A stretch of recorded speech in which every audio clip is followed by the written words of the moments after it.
great start, but it's the second and third rows that meld. The first two nice and tidy down to the first corner. It'll be Barnicoat from Stolz, but will it be Marshall up in? No, it's an ACA Mercedes that's come through. That's Timo Bogoslawski. Good start from the Russian up to third place. Will they all get around turn one? Well, some cars in the next county, but they are all, so the 27 cars went into the corner, 27 cars came out, and the Aston Martin in the middle of the pack, but it's the McLaren leading the way, doing what he did at Brands Hatch. Ben Barnicoat making a break, and Lucas Stolz seeing what he could do. They were helped as Oscar Tunjo got in tight with Dennis Marshall, and Bogoslawski went past the pair of them. Yeah, Bogoslawski went down the inside into turn one, managed to make it stick, and done a very good job indeed. Get that car up into third place as the field makes its way through. This is the middle sector of the racetrack out of turn 6. Oh, and contact, and somebody spun. I couldn't see who it was, and there was, well, bodywork. Oh, well, bits of body. You can see bits of car. Further contact just coming into turn. Is that Alexander West who's gone around? But it was all people rejoining the circuit, coming back across the Allied Racing Portals. One went wide. You expect we're going to have a full course yellow after that. But Ben Barnicoat, he's made the break at the front. Lucas Stolz tucked in behind. Timo Bogoslawski, that great start up to third place. Dennis Marshall fourth, but he's been passed by Ricardo Fella at the top of the hill. And it is 188. That's dreadful news for them. They were the second place team in the Pro-Am Championship. So Alexander West going nowhere at all. Frustration down in the pit. Safety car, there is the message on the screen. And even then, suddenly I think someone slowed a bit fast, and the Bentley went into the back of one of the Audis. Yeah, what happened was the safety car, the yellow flag was thrown just at the point cars are entering turn 12, so those that saw ahead, they got on the brakes, and suddenly everybody behind had nowhere to go. They had to dive to the left, dive to the right. So Ben Barnicoat in the lead, but it is a safety car situation. Well, there's the Aston being craned away. So off we go, and again Ben Barnicoat nails it, pulls clear of Lucas Stolz. Timo Bogoslawski all nice and clean at the front, but Ben Barnicoat gained a few tenths of a second. And can he do what he did at Brands Hatch and simply pull away? But the big problem for him is if Lucas Stolz is left free, isn't tackled pretty quickly by Timo Bogoslawski. If Bogoslawski gets on his tail, then the McLaren should be able to escape on its own. But look, Ricardo Fella's looking very busy indeed in fourth place overall. And Charles just picking up a place or two there, I would think, at the top of the hill. So not champions for nothing for Team WRT. But look at this. Fontana is pressing on. Well, Fella is pressing on. He'll be handing that car over to Alex Fontana. So Fontana will be sitting in the pits with half a smile on his face, but a bit of concern. Yes, if Fella gets past, he may be able to do it around the outside, but there is no outside, surely, at the crest of the hill, wide. Well, almost in the grandstands. I reckon Dennis Marshall is probably about to pick up 2 places if they carry on like that. I mean, he has. Ricardo Fella's found his way through, but they found a way through. Literally, it was so far off the racing line. I don't know. That will be, again, something that will come under the observation. In the meantime, Fella has gained that position, and he's going to pull away literally by the corner.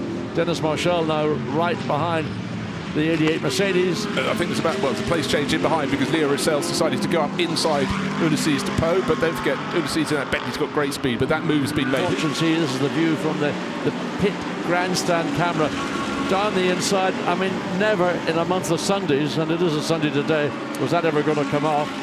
That was the Bentley's corner. Unfortunately for Ulysses Depot, the Belgian racer has been driving very, very well indeed. His car punted around.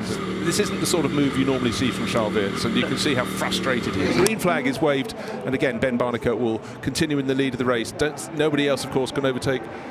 Just now, the run down to turn 1, past the start-finish line. Now it's all fair game, but Ben Barnicoat's got exactly what he needed. But for Ricardo Fella, this is good news. Absolutely. I was going to say the man that's going to maybe be the biggest beneficiary of this could be Ricardo Fella, who's been very aggressive on the early phases of the race. Let's see now. Finally, Dennis Marshall has made a move on Timo Bogoslawski. Timo not quite on the form today. The car maybe not quite right beneath him. So there is the 6 in.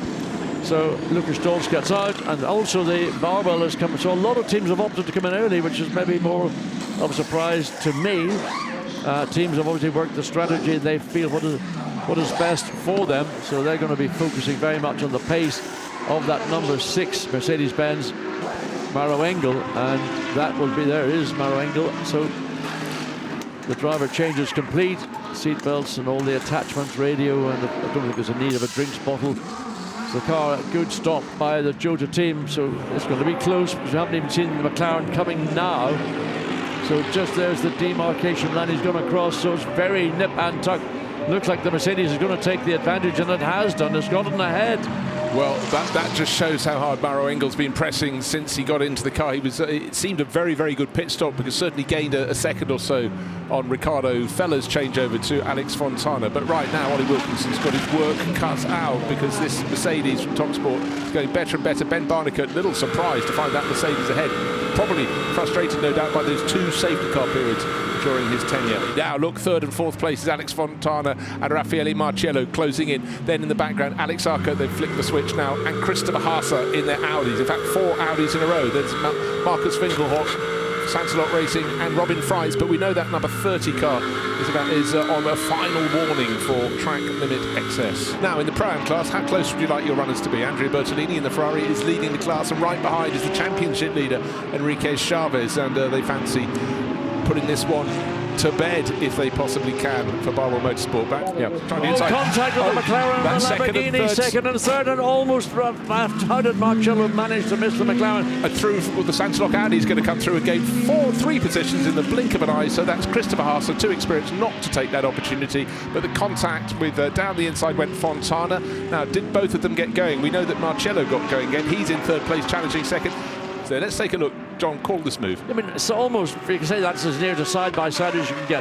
Now, the Ferrari has run wide because the Lamborghini's coming from left to right on the racetrack, but it's by the Ferrari getting its power down, even though it's way off the racetrack, it gives them that slightly better drive off the final turn, and enough of a drive.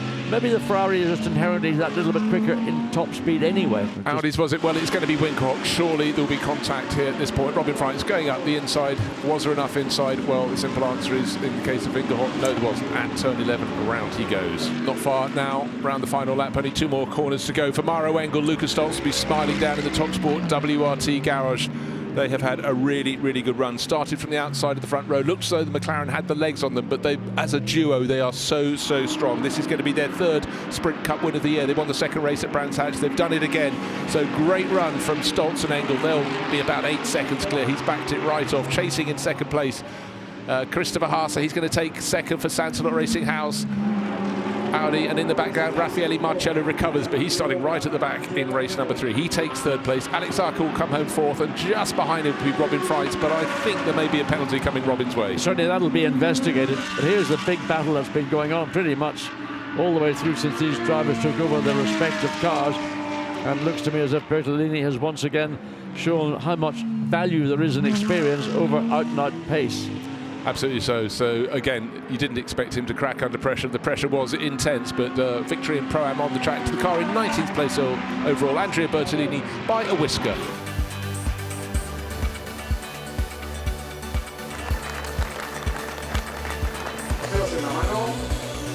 Ahí está levantando los que lucha hemos visto en esta carrera.